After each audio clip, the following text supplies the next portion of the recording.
Bom dia, irmãos. Tudo bom? Todo mundo me ouvindo bem aí?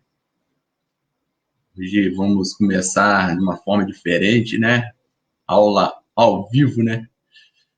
Tô até nervoso aqui, que aula ao vivo não pode ter falha, né? Tem que ser a vera, mas Deus está no controle.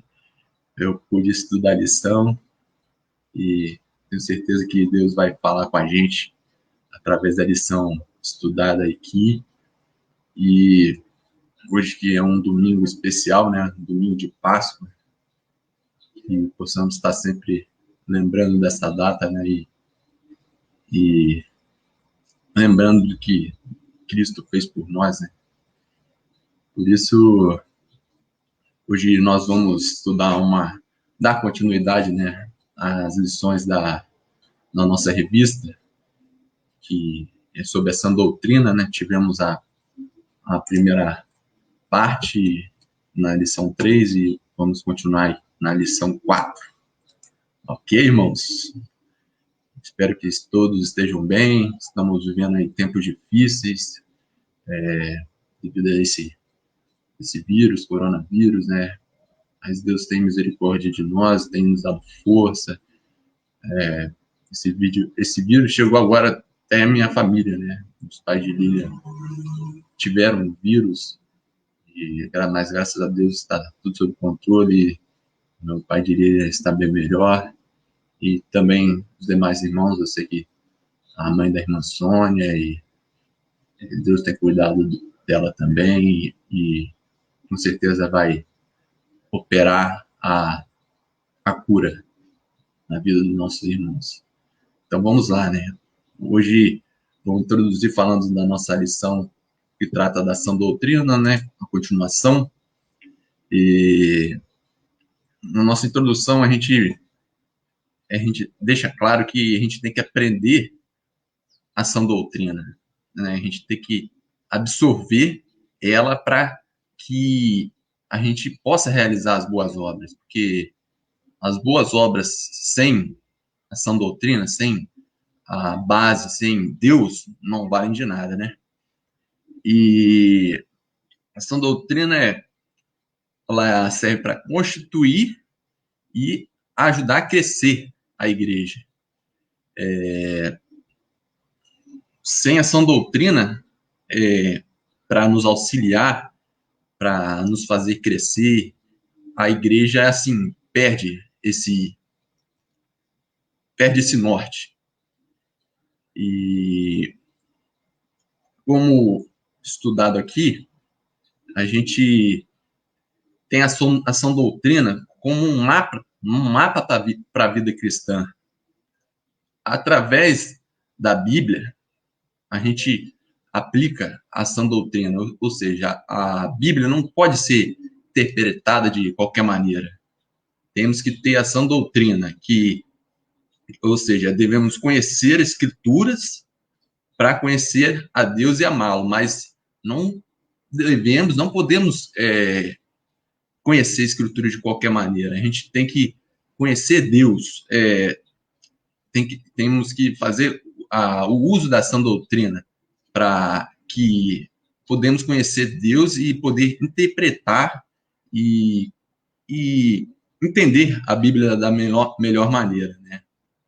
E através da sã doutrina a gente interpreta e compreende a Bíblia de uma forma coerente. E ela nos dá direção, ela dá o norte, porque hoje em dia, né, a gente vê várias formas da Bíblia ser interpretada. Você pode pegar um trecho da Bíblia e interpretar ao seu bem entender, a sua maneira, né, aplicar ela de acordo com a sua vontade. Mas não é assim que funciona. A gente tem que conhecer essa doutrina para que a gente aprenda e interprete a Bíblia de forma correta. E continuando, a sã doutrina está estritamente ligada à Bíblia, né? E o que é a Bíblia, né? O que é a Bíblia para nós cristãos, né? Sim, eu vou citar em tópicos, alguns tópicos, né? A Bíblia é a revelação de Deus para nós. Cristo é a maior revelação de Deus para nós. E na Bíblia está dito isso, né? E, Deus e as Escrituras revelam isso, revelam que Deus e Jesus Cristo são o nosso Salvador e Criador. A Bíblia foi escrita pelos homens, mas por intermédio de Deus, ou seja, os homens foram inspirados por Deus para que ela fosse escrita. Ela não foi escrita de qualquer maneira. Falei, vamos lá, Pedro, escreve aí seu livro e da maneira que você achar melhor, não. Eles foram, através do Espírito Santo, inspirados e botaram e escreveram aquilo que Deus queria para que fosse passado para nós hoje. Né? E outro tópico da Bíblia, que a Bíblia, ela prega a salvação. Né? A Bíblia mostra para nós porque o Filho de Deus veio ao mundo, né? E veio em forma, se humilhou, se rebaixou, veio em forma de homem, né? De Jesus, para nos salvar, né? E depois morrer numa morte de cruz para nos salvar. E na Bíblia essa mensagem é assim essencial, né, para nós cristãos.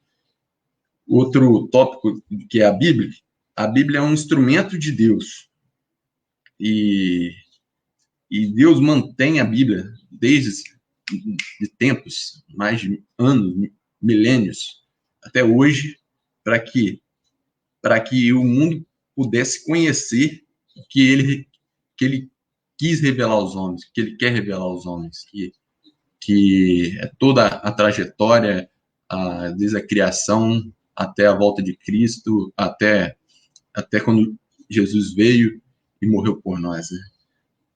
E precisamos dela para conhecer Deus.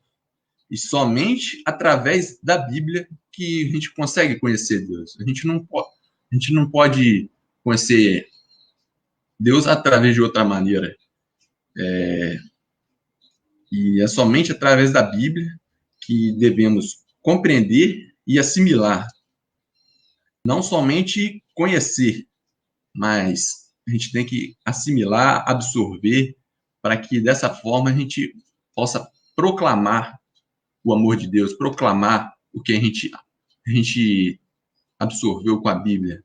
Porque se você somente conhecer e não botar em prática, não adianta de nada. Eu sou um conhecedor da Bíblia, Deus fala muito comigo, mas se você não assimila e não bota em prática, não proclama, não anuncia o Evangelho, não adianta de nada, né?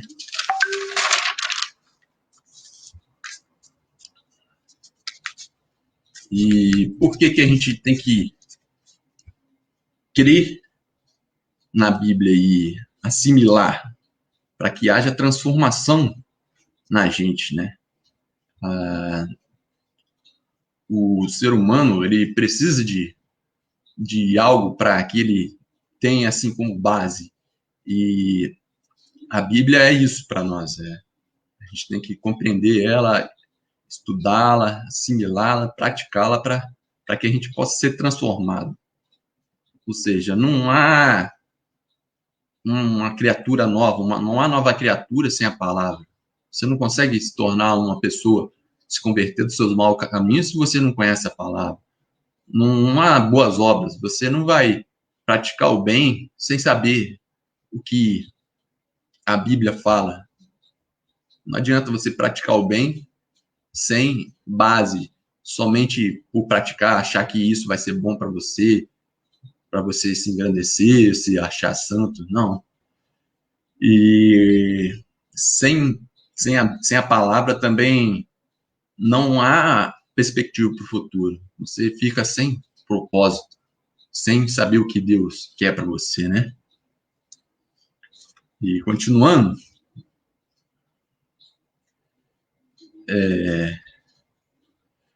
que a gente tem que saber, assim, com base nas questões práticas da leitura, né? O que a gente tem que saber da Bíblia? Que a Bíblia é uma única história. A Bíblia não é várias histórias, assim, tem vários livros, tem vários autores, mas a base dela, os fundamentos dela são únicos. E a única história é o que Deus quer passar para nós, né? E Deus do Antigo Testamento é o mesmo no Novo Testamento e vice-versa. Cristo no Novo Testamento é o mesmo do Antigo Testamento. O Messias que era proclamado no Antigo Testamento é o mesmo Messias, é o Cristo do Novo Testamento. A gente tem que ter isso em mente e entender, né, que a Bíblia ela está interligada, entrelaçada. A gente tem que ter uma visão panorâmica de cada livro, entender o que cada livro quer dizer para nós. E às vezes a gente tem informações assim mais difíceis de interpretar, né? Que precisam de referências anteriores, né? E o que a gente tem que fazer? A gente tem que entrelaçar, né? Fazer as referências cruzadas, né? Que são muito importantes para que a gente possa compreender as histórias bíblicas. Né? E muito importante também a gente ter uma Bíblia de estudo, tem a minha aqui, uma Bíblia de estudo é muito importante porque ela tem muitas notas de rodapés, ela tem muitas explicações sobre os textos, assim, bem detalhado, e você consegue absorver, se situar no tempo, entender, assim, de uma forma bem aprofundada as passagens bíblicas, os textos. E eu não tenho isso, mas a gente tem também ter os dicionários e manuais. O dicionário bíblico é muito importante porque muitas palavras antigas que hoje nem são mais utilizadas existem na Bíblia, né? Para que a gente possa entender, às vezes, uma referência bíblica. É importante a gente ter dicionários e manuais bíblicos e que nos ajudam a entender o texto, a entender o que Deus quer através da sã doutrina, não interpretar de qualquer maneira a Bíblia, né? E a gente não pode ler a Bíblia simplesmente por nossos olhos, mas ler sobre os olhos do autor, que foi Deus. A gente tem que ler ler a Bíblia não para o nosso próprio prazer, mas ler pensando que é o que Deus quer para nós, né? Seja, às vezes, repreendendo o que a gente faz de errado. A gente nunca pode pensar que a Bíblia, vou conquistar, é vitória, a Bíblia vai me ajudar a conquistar, a ser uma pessoa bem-sucedida. Você não pode ler a Bíblia pensando somente nisso, né? Claro que Deus tem bênçãos para nós e muito que a gente não consegue nem imaginar, mas a gente tem que ler a Bíblia de uma forma assim que entenda que Deus está falando com a gente, seja nos nossos acertos ou nos nossos erros, né? E partindo agora, saindo dessa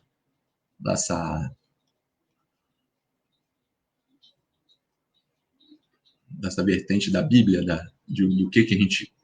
do que é a Bíblia, como que a gente tem que aplicar a Bíblia através da sã doutrina, né?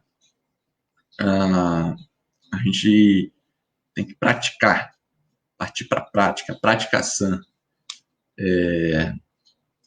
A sã doutrina é a santidade. É preciso compreender a sã doutrina para crescer em santidade. Ou seja, temos que nos conformar ao caráter e à vontade de Deus. Enxergar os nossos erros e resolver os nossos problemas. A sã doutrina nos dá o norte de como agir para buscar a santidade. Ou seja, ela nos mostra o que a gente tem que fazer para buscar a santidade, porque a gente tem uma passagem aqui do pastor Jameson que diz, para crescer em santidade, é crucial que você compreenda a doutrina bíblica acerca do pecado e enxergue sua própria vida através dessas lentes. Se você não souber o que há de errado com você, não saberá como resolver o problema. Toda a doutrina bíblica, adotada pela mente e aplicada ao coração, conforma-nos ao caráter e à vontade de Deus. A sã doutrina faz com que nos voltemos de maneira mais completa para Deus, nossos pensamentos, desejos, atitudes, palavras e ações, que em suma o que a Bíblia denomina de santidade. Ou seja, o que é a santidade? São os nossos pensamentos, desejos, atitudes, palavras e ações que tem que ser de acordo com o quê? Com o que Deus nos ensinou. Não adianta eu ter pensamentos vãos, errados, e achar que estou vivendo em santidade, ou atitudes, né? A gente precisa de ter esses pensamentos, desejos, de acordo com o que Deus nos ensinou, né? E outra coisa importante é o amor, né? O amor são. Tem uma passagem do texto da Epístola de João, segunda Epístola de João, que serve como exemplo para nós.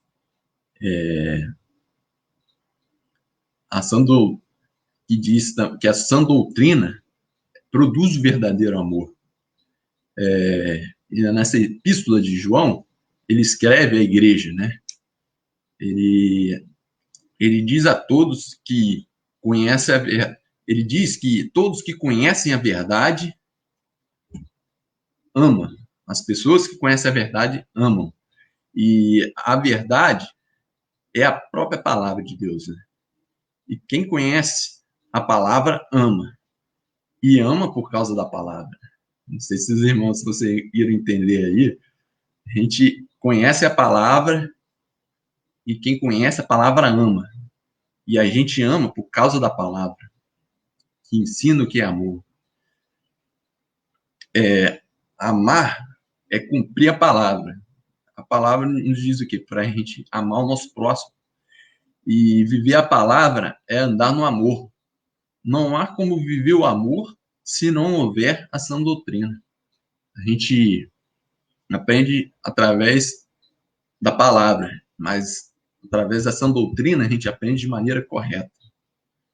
E a gente tem que ter cuidado também com falsas doutrinas, que hoje em dia Deus deu livre-arbítrio ao homem, e o homem faz o que ele bem entende, né?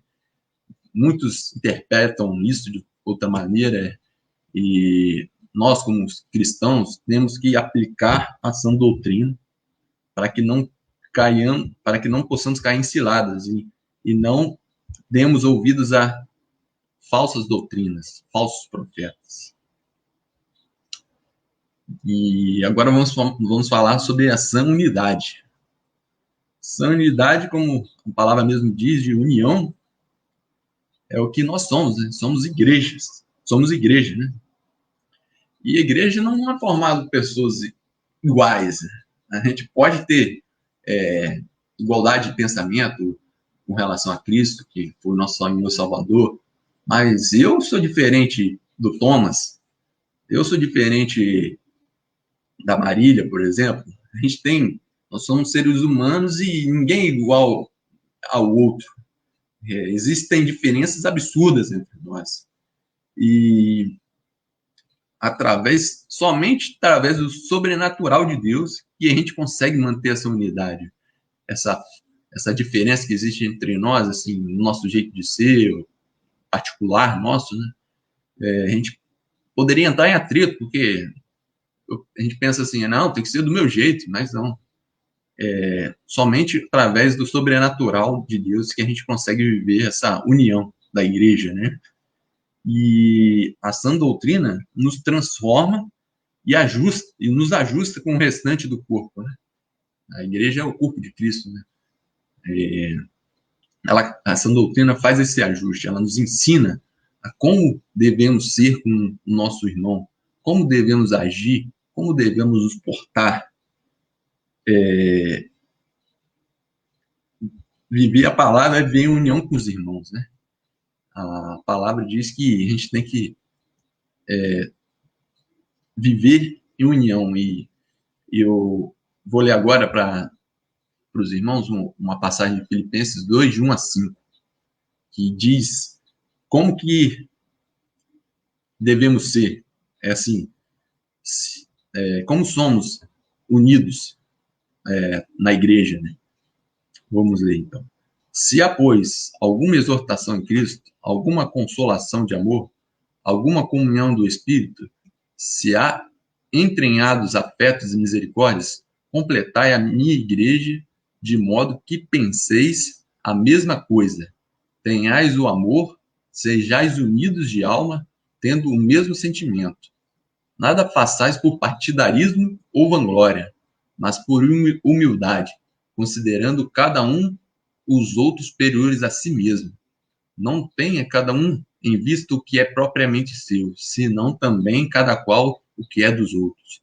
Tende vós o mesmo sentimento que houve também em Cristo Jesus. Isso daí é tremendo, né, irmãos? Como devemos ser iguais a Cristo, né? Com humildade, a, devemos ser servos uns dos outros, né? A palavra diz, né? Isso é muito forte e se a gente parar para analisar, só mesmo pela graça de Deus que nós somos igreja, né? Nós somos igreja, a igreja não é perfeita, né? Nós somos a igreja, nós somos falhos, pecadores, e nós nos unimos para que o único propósito em comum, buscar a Deus em comunhão. A comunhão faz com que nos acheguemos a Deus, busquemos juntos. Um irmão ajuda ao outro. E isso é muito importante essa unidade para a nossa igreja. Né? Uma igreja desunida ou dividida é uma igreja que não cresce, que não tem a sã doutrina como base. Não pode haver divergências, disputas dentro da igreja. Tem que haver união, discipulado, a compaixão, um se botando à disposição do outro como servo. Para isso que existe a igreja, né? E agora vamos falar outro tópico muito importante, que é a ação, a adoração. Adoração, a gente sabe que não é somente irmos na igreja, cantar, louvar, mas adoração é um comportamento nosso, em tudo que a gente faz, seja em casa, no trabalho, a gente pode adorar a Deus através das nossas atitudes, né? E adoração não se limita somente ao culto, né? Mas adoração também é música, é louvor, e a música não pode ser de qualquer forma, não pode ser uma música qualquer que fale de uma letra, somente uma letra bonita. A música tem que ser pautada na sã doutrina. E músicas e letras segundo a sã doutrina, né? Às vezes a gente tem vários cantores hoje gospels, que cantam, né? E às vezes a gente nem percebe, mas eles às vezes estão cantando heresias, né? Por isso a gente tem que conhecer a palavra, conhecer a sã doutrina para saber diferenciar um louvor santo, um louvor que realmente vem do Senhor, desses louvores, né? A gente tem que ter músicas que reflitam a palavra de Deus, não nossos desejos carnais, né? Só vitória ou questão de ousadia, é aquilo. A gente tem que cantar o amor, a santidade, a união, a oração, aquilo que provém do Senhor. Não para para a nossa vontade, mas para que Deus seja engrandecido e que vidas realmente possam ser tocadas através de letras e músicas que são doutrinárias, músicas que realmente falam a verdade, né? Porque se a gente parar para analisar, às vezes uma música pode ter 3, 4 minutos, pode falar muito mais do coração de uma pessoa do que uma palavra de 30 minutos, né? Por isso, a importância de termos uma sã doutrina na nossa adoração, nas nossas músicas. E, para finalizar, o último tópico é o testemunho, né? Testemunho, creio que os irmãos todos já sabem, né? O que é testemunho? Testemunhar o amor de Deus é ter nas nossas atitudes, no nosso falar, no nosso agir, Deus, né? As atitudes que Jesus nos ensinou, né? E quem vive essa doutrina possui vida de testemunhação, ou seja, você vive de acordo com essa doutrina, você testemunha aquilo que realmente é importante, que Deus nos ensinou. E é um comportamento que demonstra o evangelho, né?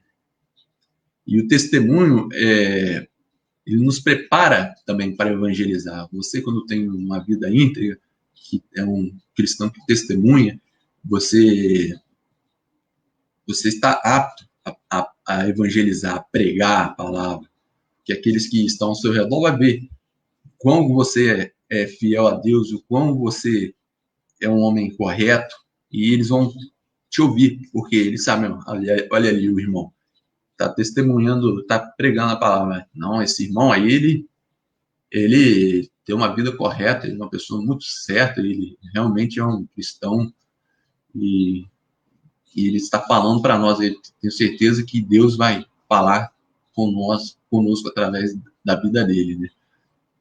E é uma pergunta que a gente tem que fazer. A gente está preparado para aplicar a sã doutrina? A gente está certinho, a gente está de acordo, a gente vai saber utilizar a sã doutrina nas nossas vidas. Por isso que essas vão ser lançadas algumas perguntas aqui, que eu vou falar daqui a pouco. E é uma pergunta realmente difícil, né? Essa primeira pergunta que eu fiz, né?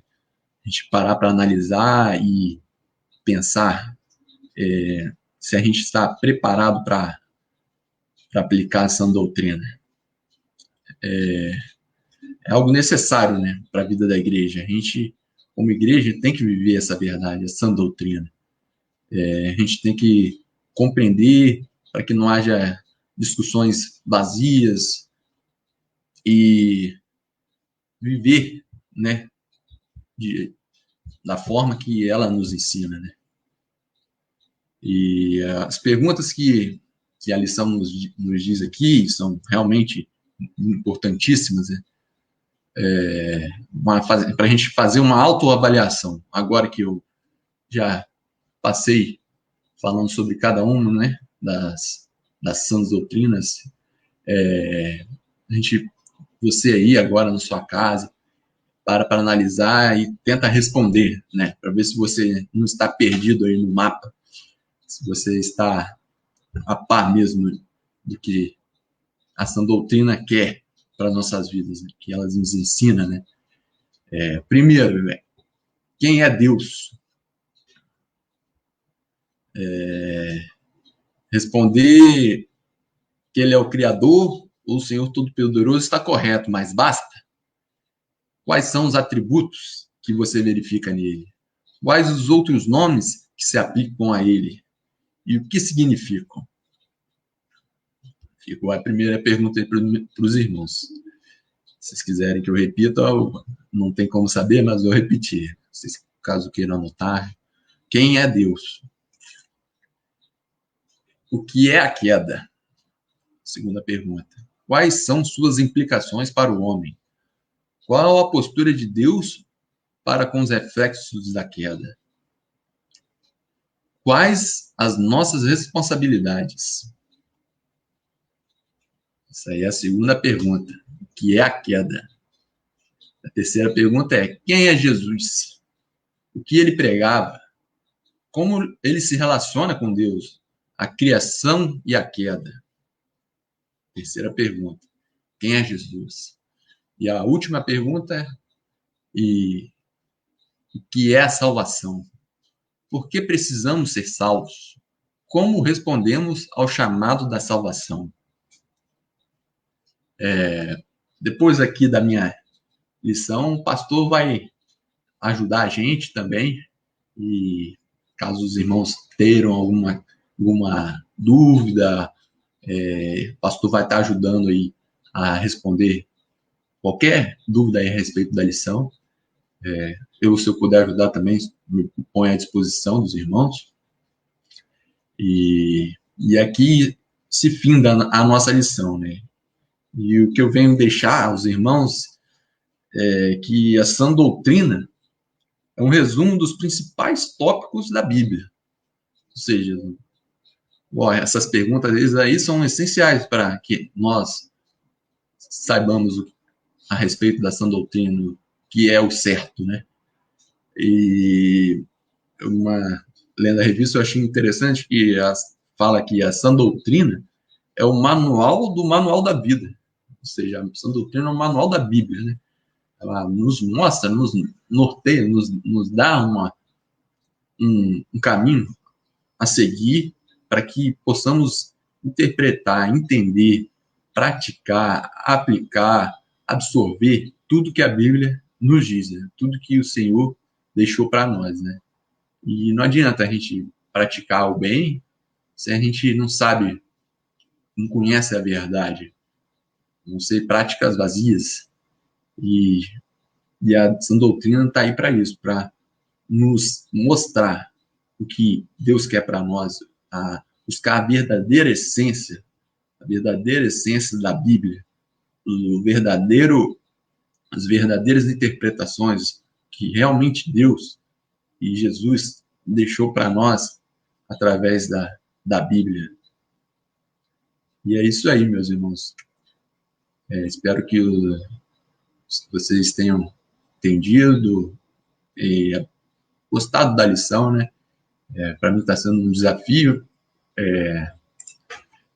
dar essa lição ao vivo, sabendo que qualquer erro não tem como voltar atrás, né? A gente prossegue e agora vamos ter um momento aí com o pastor e para tirar algumas dúvidas e também me ponha à disposição aí, caso eu consiga, né, ajudá-los. Alô, irmãos? Tenham todos um ótimo domingo. O pastor já está aí. Fala, pastor. Ei, Thiago, bom dia. Beleza. Aqui todos os irmãos. Isso aí. Tem uma pergunta para você aqui, Thiago. Vixe. Você já pode responder. Vou ler aqui para você e daí você já pode responder. Os jovens têm sido bombardeados com muitas doutrinas, entre aspas, através da mídia e na graduação, na faculdade, nos cursos, né, de graduação. Como ajudá-los a manter firmes a doutrina cristã? Então, eu já passei pela universidade também, né? E eu acho que hoje, nós, universitários, a gente sente muito peso da opinião dos nossos professores, né, que são professores da UV. Muitos desses professores são ateus, né? Nem creem em Cristo, em Deus. E o que eu falo para os irmãos, os jovens, né, é que a gente busque na nossa igreja a união, o discipulado, a gente ter alguém como nosso discípulo, né, para a gente estudar a Bíblia, buscar na palavra o que Deus tem para nós. Às vezes, igual, eu não tenho um intelectual, um conhecimento aprofundado da Bíblia que muitas vezes bate de frente com o que as outras doutrinas aí dizem na universidade, na mídia, mas eu sei que se a gente buscar juntos, discipulado, buscar a Deus, assim, em união com os irmãos, buscar saber a verdade, eu acho que fica mais fácil para a gente não se perder. Eu tenho amigos que eram da igreja e se perderam quando foram para a universidade. Infelizmente, algo comum, né? E vem essas teorias, né? Teorias científicas, e vê e botam de lado, né, a fé cristã e subjugam, né? E é isso aí. Uma coisa também que eu vejo e entra claramente ao que você acabou de lecionar hoje, na lição 4, que na verdade é a segunda da sã doutrina, é que eu, eu fiz muito tempo parte de grupos de jovens em igreja. Fui líder muito tempo, fui presidente da Juventude Batista de Vila Velha, e a gente fazia muitas atividades. E muitas delas eu vejo hoje que eram atividades que talvez poderiam ser feitas de forma diferente. Vou falar por quê. Eu venho de uma igreja em Belo Horizonte muito grande. A minha conversão foi lá e os meus primeiros anos na fé foram lá. E tinha um ministério de jovem muito forte, porque tinha um pastor que hoje é conhecido no Brasil todo, mas eu conheço ele desde o início. Na caminhada e no início dele, ele era muito bíblico, mas depois, quando foi chegando jovens, foi chegando, algumas coisas foram mudando. E por que eu estou falando isso? Porque muitas vezes o foco de um ministério com jovens numa comunidade é entretenimento, é fazer com que eles fiquem juntos, bolar alguma coisa que envolva, mas em último lugar está relacionado com a sã doutrina. Ou seja, eu faço um culto voltado para os jovens com luz, com fumacinha, com música com as batidas mais fortes, para que eles venham, para que fique parecido com talvez um show, para que eles não. Alguns usam o argumento, é melhor eles irem para a igreja que ir para o show, beleza? Mas qual é a finalidade disso? Por que eu faço isso? Qual é o objetivo disso? Nós aprendemos hoje que o que norteia a gente é a Bíblia, é a palavra. E a sã doutrina de forma bem simplória, é o resumo dos tópicos que encontramos na Bíblia para a gente ter um GPS, para a gente se localizar, para conseguir responder quem é Deus, quem é Jesus, quem é salvação. Então, quando nós olhamos para os jovens da nossa igreja, o Ministério de Jovens, e queremos só entretenimento, festas, brincadeiras, e esquecemos do principal, que é a sã doutrina, quando os jovens vão para a faculdade, eles são fadados a caírem nos prazeres que a faculdade oferece para nós. Porque lá você vai ter convite semanalmente para você ir para os barzinhos próximos, você vai ter convite semanalmente para poder ir nas festas que tem, muitas festas, você vai ter convite todos os dias praticamente para você usar algum tipo de droga lícita e ilícita, você vai ter esse tipo de coisa. As jovens vão ser tentadas a ter algum relacionamento afetivo com os jovens, mas de maneira que a Bíblia mostra que não é tão correto, e, consequentemente, os meninos com as meninas também. Se eles não forem bem doutrinados, se eles não forem bem instruídos, se eles não amarem a Bíblia, se eles não conhecerem as Escrituras, nada pode segurá-los.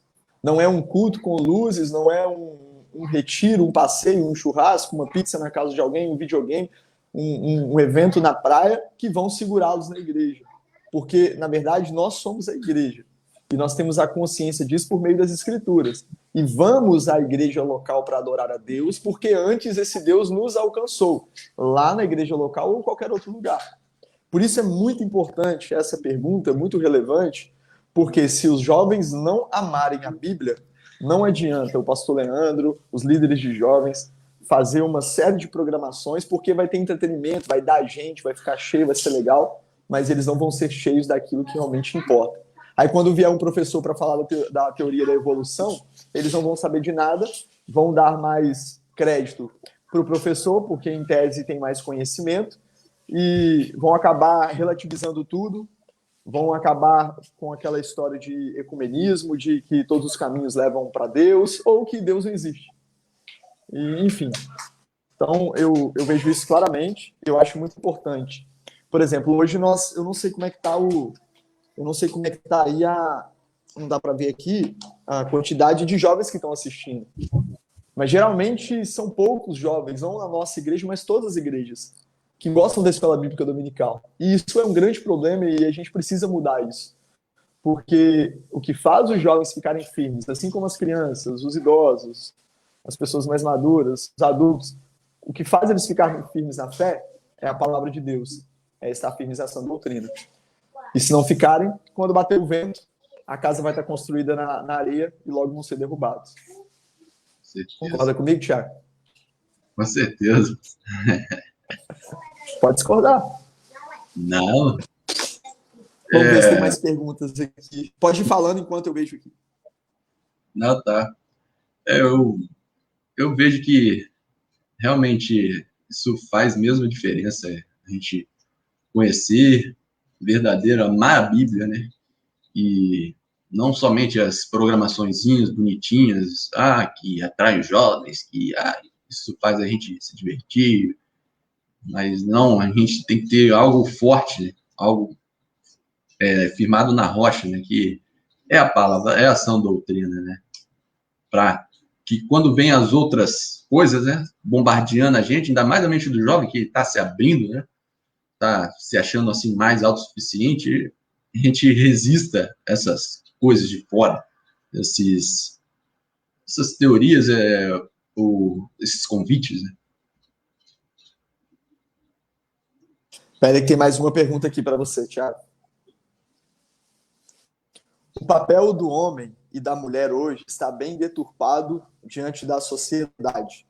Como resgatar isso dentro dos princípios da sã doutrina? Papel do homem e da mulher, eles estão bem. Talvez essa pergunta está bem relacionada à questão do movimento feminista, à questão dos papéis mesmo do homem e mulher estar distorcidos nessa sociedade. Talvez seja um pouco relacionado a isso. Porque hoje o feminismo, né, diz o contrário da Bíblia, né, que a mulher não tem que ser julgada, né, subjugada ao homem, a mulher não tem que apoiar o homem, ela tem que ser independente. E o homem, da mesma maneira, né, eles se acham autossuficientes. Eu deixaria para o pastor.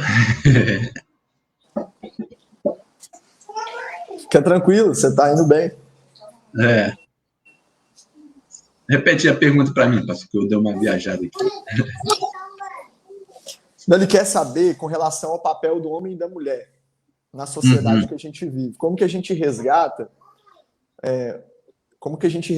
o papel deles, como a Bíblia diz? O que a sã doutrina é importante para poder resgatar isso? O que a Bíblia fala sobre o papel da mulher e o que a Bíblia fala sobre o papel do homem. Sim, a Bíblia, a sã doutrina, né? Através da Bíblia a gente tem, eu não sei citar os textos, mas que o homem é o cabeça do lar, né? O chefe do lar. E a mulher, assim, é ligada a ele, que compõe a família. E a família hoje em dia, eu acho que também é algo que está sendo se perdendo, né? A família é o que ajuda que ajuda a terem homens bons e mulheres boas, né? E isso está se perdendo, porque essa noção de família também, o mundo está mudando, que o homem tem que ser o líder, o cabeça, e a mulher. E fala também, na Bíblia mesmo, fala que o homem tem que amar a sua mulher como Deus amou a igreja. Ou seja, amar, esse amor tem que ser assim, um amor condicional. A igreja somos nós, né? Ou seja, a gente tem que, igual eu, tem que amar minha esposa da mesma forma que Deus nos ama. E vice-versa, né? A mulher também. A Bíblia diz que a mulher sábia edifica a sua casa e a, e a que não é sábia destrói com as próprias mãos. E a Bíblia tem vários exemplos que nos dizem a respeito dessas coisas, né? De como que o pai de família, o homem deve ser, sua integridade, ser fiel à sua esposa, ser leal a Deus, e da mesma forma a esposa, a mulher, tem que apoiar o homem, deve ajudar na criação dos filhos, e hoje em dia essas coisas estão se perdendo, né? Isso na Bíblia é bem claro, né? Deus deixa bem claro para nós, na minha concepção. Ok. Deixa eu ver se tem mais perguntas aqui.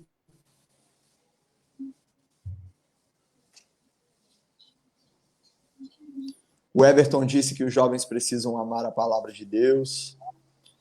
As duas perguntas foram feitas pelo Thomas ou pela Selma. Depois coloco aqui quem perguntou.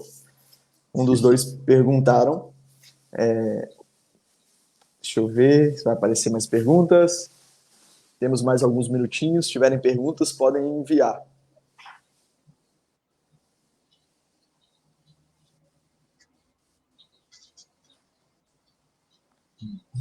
Enquanto eles não enviam perguntas, eu só queria falar algo importante relacionado ao que você disse na aula. No quarto ponto, você falou sobre quando o GPS falha.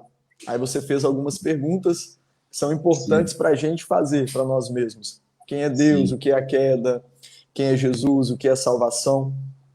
E são perguntas centrais que você falou, você colocou, e são perguntas que muitos de nós, nas nossas igrejas, não sabemos responder com profundidade. Nós sabemos o superficial. Deus é amor, Deus é o Todo-Poderoso, Ele é meu paizão, Ele é o que cuida de mim. O que é a queda? A queda é o homem pecou, comeu do fruto proibido.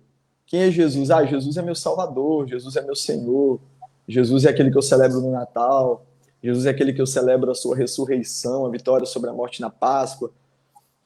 Se é que sabemos isso. O que é salvação? Salvação é eu não vou para o inferno, eu escolhi não ir para o inferno. Mas nós não sabemos os elementos fundamentais que vão alicerçar a nossa fé. E por que isso? Como eu falei na última aula, poucas pessoas conhecem a declaração de fé da nossa denominação. Poucas pessoas conhecem o Pacto dos Batistas, e agora falando da nossa denominação. Documentos que norteiam aquilo que cremos, aquilo que cremos, que consequentemente está relacionado com a palavra também. E eu vejo que as nossas igrejas, e agora eu falo em modo geral, as nossas igrejas, elas são muito pobres de Bíblia, muito pobres de teologia.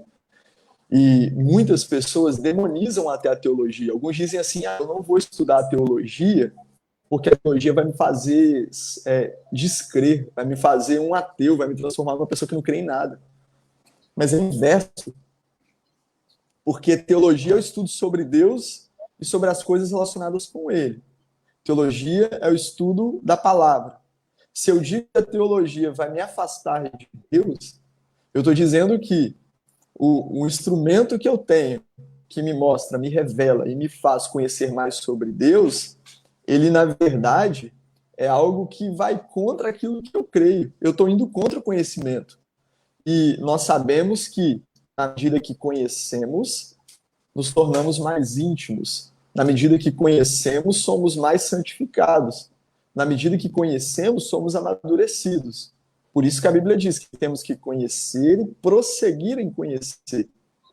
Quando você pega a maioria, ou grande parte das nossas igrejas, elas não estão interessadas em estudar a sã doutrina. Elas não estão interessadas em lições que estudam a Bíblia. Elas não estão interessadas em pregações, em coisas que a igreja promove relacionadas à Bíblia. Porque hoje o que permeia as igrejas são movimentos relacionados a preciso fazer a minha igreja crescer, preciso ser um pastor relevante, preciso ter uma boa eloquência, preciso ter uma boa recepção da denominação que sou inserido e também da sociedade, ou seja, status. Hoje, a igreja, ela está muito próxima daquilo que Paulo vai mostrar na carta de 1 Coríntios. Os valores terrenos, corruptos e mundanos invadiram as igrejas. E agora eu falo igrejas evangélicas, não estou falando igreja católica ou outras igrejas, igreja evangélica. E esse movimento é tão nocivo que ele fala sobre Deus, mas ele constrói um Deus que não está na Bíblia. E ele leva os evangélicos brasileiros a praticar idolatria. Por isso que se você perguntar, chega para pastores, não estou falando nem para membros, que não, e nem líderes, chega para pastor e fala, pastor, fala para mim quem é Deus. Pastor, fala para mim o que é queda, o que é salvação, quem é Jesus. Vocês vão ver o nível bíblico e teológico das igrejas. Porque falar de regimento interno, falar de como crescer a igreja, falar de estratégias relacionadas ao Ministério de Música da igreja, músicas que vão balançar o coração e mexer com as emoções das pessoas, falar sobre a administração eclesiástica. Tenho certeza que muitos pastores vão falar muito melhor do que eu. Muito melhor. Muito melhor. E a maioria vai falar muito, muito melhor. Mas o foco não é esse. O foco não é esse. O foco é a sã doutrina. E é isso que eu tento fazer, e tenho muitos amigos pastores que tentam fazer, é conhecer mais para ensinar melhor. Conhecer mais essa doutrina para ensinar melhor. E esse é o seu dever de todo crente. Querer conhecer e prosseguir em conhecer. Tem uma pergunta aqui.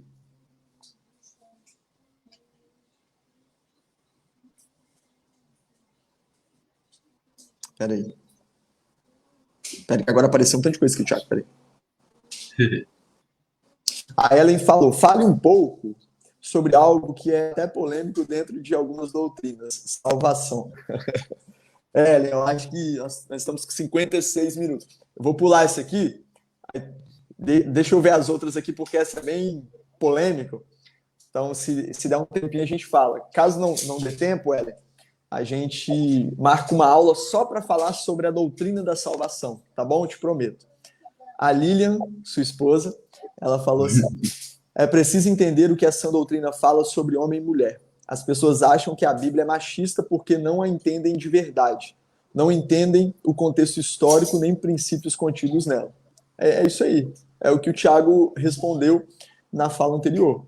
A gente precisa compreender o contexto. Por exemplo, você pega lá 1 Coríntios 11, que Paulo vai falar sobre o culto, sobre as mulheres descobrirem a cabeça e os homens fazerem ao contrário. Paulo está trabalhando ali a questão dos papéis. Se você for olhar o contexto, ele está trabalhando sobre o papel da mulher e do homem dentro não só da sociedade como do culto. E era um problema relacionado a uma prática da cidade de Corinto. Se você pega isolado, você acaba criando uma heresia.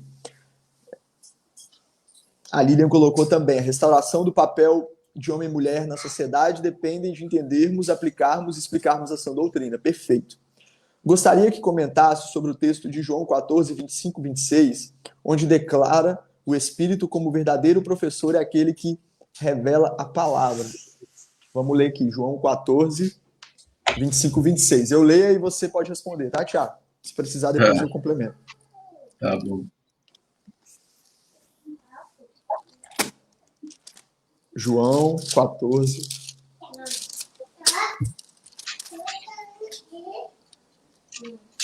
Diz assim: E vos tenho dito, estando ainda convosco, mas Ei, peraí. Lili. E vos tenho dito, estando ainda convosco, mas o Consolador, o Espírito Santo, a quem o Pai enviará em meu nome, esse vos ensinará todas as coisas e vos fará lembrar de tudo que vos tenho dito. Então, a Selma está perguntando acerca desse texto com relação a o Espírito sendo aquele que ensina o homem, que revela a palavra.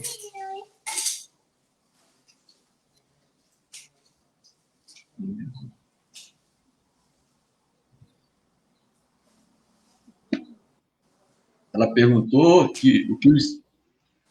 a respeito Isso, a ação do Espírito como aquele que ensina o crente, aquele que instrui o crente, para comentar sobre isso. Eu creio que através da leitura, a gente buscar essa doutrina, aprender, o Espírito Santo age em nossas vidas de uma forma que faz a gente entender, assim,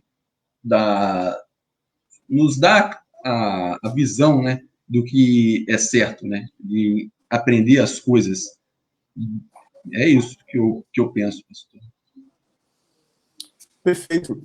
O Espírito Santo ele tem um papel importante na conversão do crente. A Bíblia vai dizer que é ele que convence o homem do pecado, da justiça e do juízo. É o Espírito Santo que ilumina aquele que foi salvo pelo Senhor para compreender a palavra. E, consequentemente, o Espírito Santo é aquele que abre os olhos espirituais daqueles que estão cegos. Porque, veja bem, e aí entrando um pouco naquilo que a Ellen perguntou, na doutrina da salvação. Você pega no Éden, o homem, ele tinha livre acesso a todos os frutos, todas as árvores. Mas a árvore do conhecimento do bem e do mal, ele não poderia comer o seu fruto. O homem, então, poderia agir livremente, comendo ou não, no jardim do Éden daquele fruto. E o homem, por espontânea vontade, livre e espontânea vontade, ele decide comer do fruto que Deus havia dito que não era para comer. Aí o pecado entra no mundo. Morte espiritual, física e eterna. O homem agora está morto em seus pecados e delitos, está separado de Deus, há uma comunhão. É como se você pegasse o jardim do Éden e colocasse uma placa escrito interditado. Não pode mais entrar, não tem mais comunhão, não tem mais livre acesso. O homem faz a sua escolha no Éden, e a escolha dele foi pecar. Se você observar ao longo da história, Deus vai apontando e Deus vai mostrando que resolveria esse problema. A primeira coisa que Deus faz e mostra em Gênesis mesmo eles estavam cobrindo com folhas a sua nudez, que ali simboliza vergonha, que simboliza o próprio pecado, a consequência e a consciência do pecado. E animais são mortos e eles são vestidos com roupas que foram feitas com a pele daqueles animais que foram mortos. Ou seja, para tampar a vergonha, para tampar o pecado, para cobrir o pecado, tem que ter sacrifício. Desde o início, a história da redenção está ali, no Éden. E ela vai indo até culminar, porque a revelação é progressiva. Então ela vai indo até culminar em Cristo. Cristo vem para resolver o problema do homem. Aquele que crê nele está salvo, quem não crê está condenado. Mas o homem está morto em seus pecados e delitos, porque ele fez essa escolha lá no Éden. Como que o homem vai crer se ele está morto? Como que o homem vai obedecer se ele não tem essa capacidade moral, essa capacidade ética e essa própria capacidade de escolha se ele está depravado completamente? Como que ele vai fazer isso? Ele não tem como fazer. Por isso que a salvação não é por mérito, por isso que a salvação é por graça, porque pela graça sois salvos mediante a fé, isso não vem de vós, é dom de Deus, não por obras, para que ninguém se glorie. E no capítulo 2, verso 1 de Efésios, ele vai dizer ainda que nós fomos alcançados por Cristo enquanto ainda estávamos mortos em nossos pecados e delitos. Morto não tem reação, morto não tem decisão, morto não tem função alguma, ele está morto. Por isso que entra o Espírito Santo. O Espírito Santo entra para convencer esse homem do pecado, da justiça e do juízo. É ele que vai agir como um elemento regenerador. Porque aí o homem está morto. O Espírito vem, sopra e dá a vida para o homem. Ele então abre os seus olhos espirituais, ele consegue compreender a gravidade do seu pecado, ele se arrepende e aí ele recebe o dom do Espírito, que é a salvação. Sem o Espírito Santo, a obra redentora não pode ser completa. Por isso que lá em Atos capítulo 2, eu já peguei esse texto, o texto mostra que Jesus mostra Pedro pregando vida e obra, morte, crucificação e morte, ressurreição, exaltação e envio do Espírito Santo. Por isso que no capítulo 1 de Atos vai dizer: aguardem o Espírito Santo descer sobre vocês e serão as minhas testemunhas, Jerusalém, Judéia, Samaria, confins da terra. Isso é necessário, a obra completa da redenção está relacionada com a vinda do Espírito Santo, porque só ele pode convencer o homem do pecado, da justiça e do juízo. Aqueles que estão cegos não compreendem a Bíblia. Pode entender de teologia, pode ler a Bíblia capa a capa, mas ele não vai compreender a profundidade da palavra do Senhor, porque só o Espírito Santo pode abrir os olhos espirituais das pessoas, somente ele.